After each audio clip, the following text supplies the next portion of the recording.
Hi, we are going to discuss one more question today, and I hope you have seen the other videos that we have been doing because in each and every video we have discussed a single question in detail and try to explain all the terms that were there so that you can get a better understanding of the concepts of project management. The question here is, you are an agile project manager. The agile project that you are managing is at the end with all stories completed and all tests passed. However, the customer does not consider the product as a success. Which of the following is the best way to prevent this outcome in the projects to follow? The options are: obtain customer feedback on incremental releases. The options are: obtain customer feedback on incremental release demos and user tests. Make sure that the test plan incorporates non-functional requirements in the backlog. Before developing product backlog, ensure that the project vision is approved by the customer. Come up with an agreement with the customer on success criteria which are to be integrated into the definition of done. So we have a question with 4 options. Now, like we always do, every question there are some parts which are important which will help you to get the right answer. What we'll try and do is find those parts of the question that actually are important. So here I have highlighted those parts which will help you solve the question correctly. In this question, the important thing is we are at the end of the stories. So the stories are completed and tests have been passed. However, the customer does not consider the product as a success. So even though the stories are completed, the tests are passed, the customer does not consider the product as a success. These two aspects are the most important when you consider solving the question.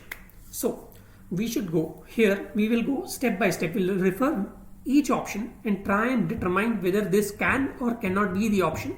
There are some cases wherein you will find a couple of options which make sense, and it is during these times that the highlighted part of the questions will help you determine what is the right answer.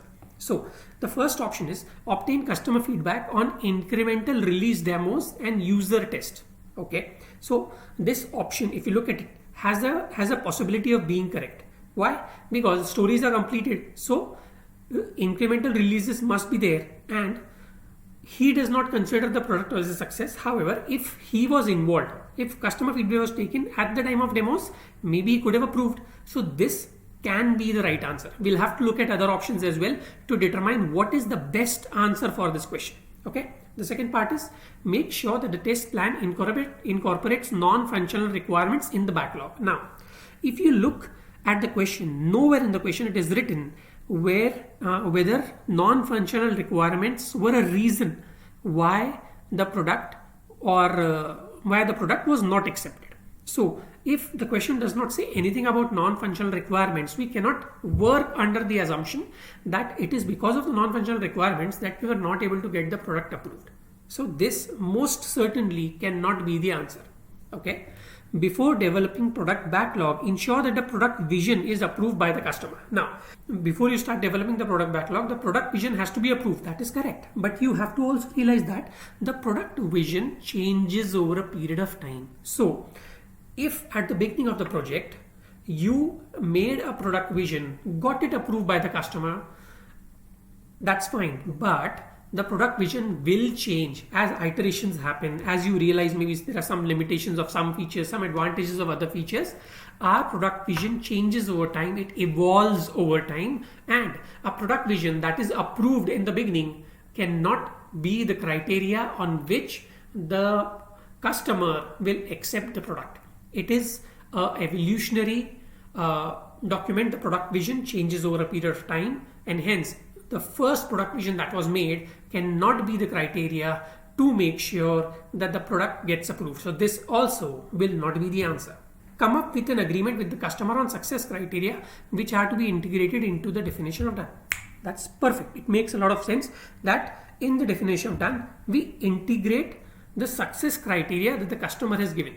So here both of these options make sense because it is on the basis of definition of done that you can decide whether the product is done or not, or whether the product will pass the test or not. However, you have to realize a better option in this will have to be the customer feedback on incremental releases, because if the customer is showed the product after each incremental release, after each demo, then the possibility of the customer raising any questions later will be nil. However, if you follow the definition of done, the customer can have problems with maybe the size of the product, maybe you forgot to include the size of the product, maybe you forgot to include one of the aspects in the definition of done, or later on the customer feels, no, I don't like this thing, maybe we can change this, maybe we can change that. However, that issue will not arise when you include the customer or take customer feedback on incremental release demos and user tests. And see, the question was asking the best way to prevent this outcome. So the best way to prevent this outcome was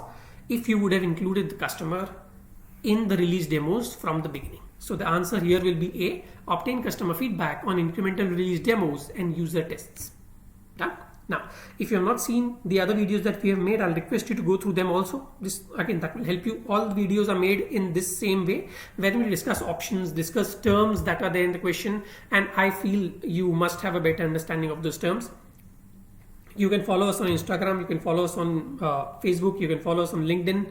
If you're seeing this, I'm sure you're on YouTube, I'll request you to subscribe so that will help the channel. If you have questions which you feel we can help you answer, you can put the question in the comment section and we will try and answer those questions for you. And if the questions are good, we will also make a video for the same, crediting you for the question that you have sent. I hope this video helped you understand the concept better. Continue to come on the channel if you're planning to give PMP exams. This will most definitely help you clear concepts and pass the exam. Thank you.